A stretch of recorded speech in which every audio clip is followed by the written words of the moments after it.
Hi ladies, it's Karen. I'm back to share with you my projects as the host for the New Year's Challenge for 2020. And I made a fan last month, and there were just a few of us that joined in for Vanessa, and my name was pulled from the hat. So this month, for the month of March, I am asking that you alter a pin, and any size pin will do, and I have some ideas in front of you to inspire you. But first I'll just go over what the challenge is. The challenge started last year, and every month someone new is the host, and they choose something for everyone who likes to participate to join in and make that project.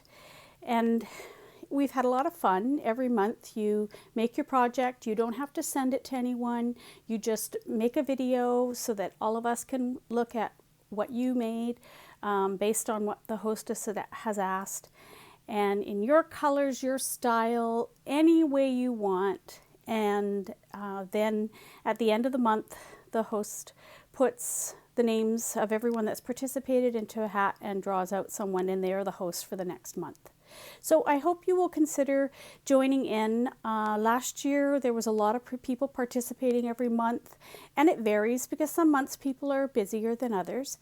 But this year it really hasn't taken off, and I'm not exactly sure why, but I hope that maybe this month people will have a little bit more time, and hopefully you can find a pin in your house. There's lots of different pins. In front of you I have things on garment pins, on safety pins, on a kilt pin, and also what's called a brooch pin. So I'll just go through and show you and give you some ideas of what you might be able to alter for your project. So this is just a snippet, and basically that's a little piece of lace that I had, these little tiny bits that were left also in my stash, a little doily and a little applique, and I've stitched these together, but you can also use glue and glue them together, and I've put a garment pin on this, and it's ready to be attached into a project. And I use the flatter ones like this in my journals, and also in Happy Mail, pinned to a parcel, on the outside wrapping. They can be used in many different ways. This one's made with paper and embellished with a little bit of appliques and that, so you can make them out of paper or material, whatever your crafting style. This is also just basically a little tag that's been made that can be attached into a journal. And sometimes it's nice to make things that can be actually pinned in, because then people can remove them and pin them onto other things. A piece of book page, a little fairy sticker, some music paper, and this is a snippet of a piece of lace that I had left. This is a little snippet from a tiny piece of applique I had left. I built this little butterfly out of an applique.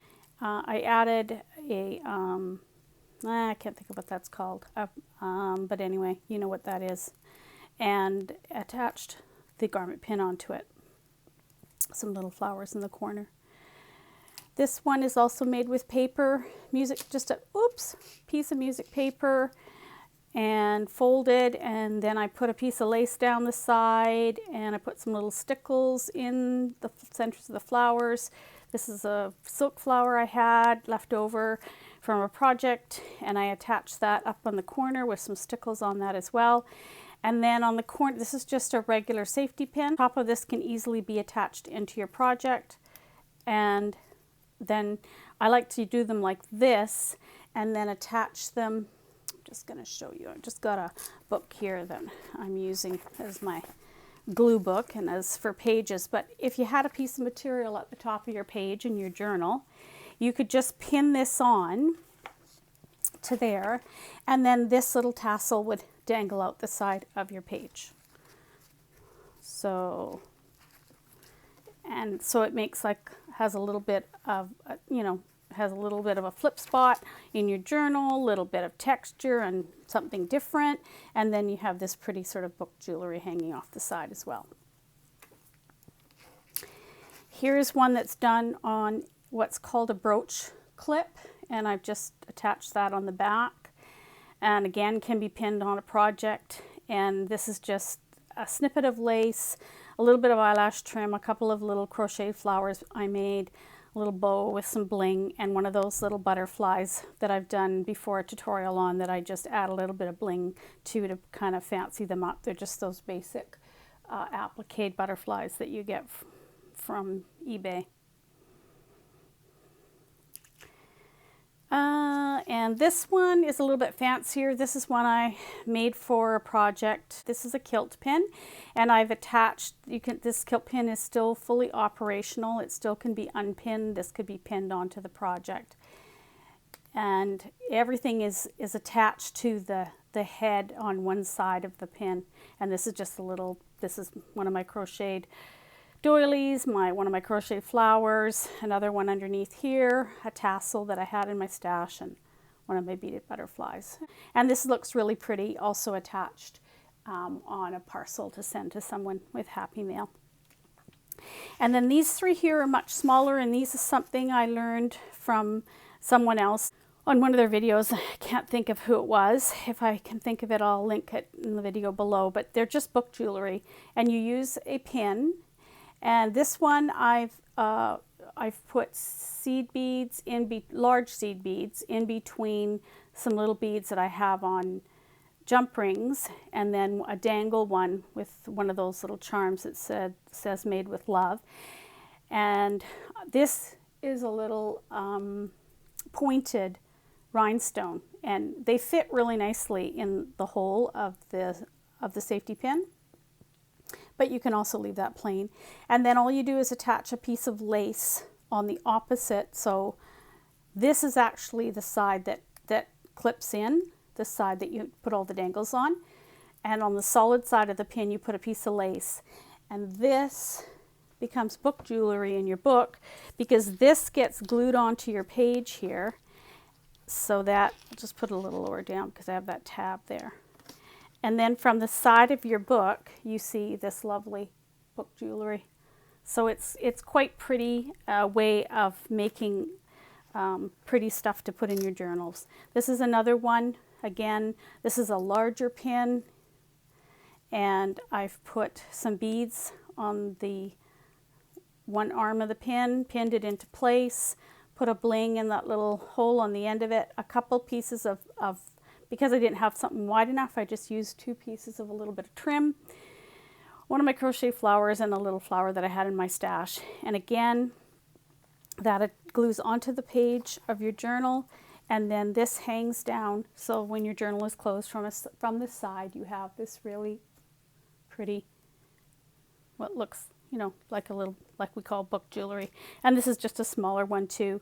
I made lots of different sizes so that you can see that I'm sure you have a pin in your stash that you can find that you could make something like this. This one's got some green ribbon on it. Pin has some beads, green beads. I've also put a few beads up above as well on the actually sewn onto the ribbon, and a little sticker. And again, this would go into your book and be glued onto the page. And then when the book is closed, this dangles down and is pretty little book jewelry in your book. So I hope that you have found some inspiration here and will find a pin of some kind in your crafting supplies, or maybe in your sewing supplies, and that you will alter a pin. New Year's challenge that I am the host of for the month of March. And if you have any questions, you can leave them in the comments below. And when you do make a video, if you wouldn't mind putting a comment below that you've made the video, so that I can go over and make sure I don't miss anyone who is posting videos, because sometimes it's hard to keep track of people that post. And I invite, this is open to everyone. This club is not an exclusive club. You can join in anytime and be a part of this monthly challenge and just have fun and create with us and show us your creations. Okay, that's everything. Bye, everybody.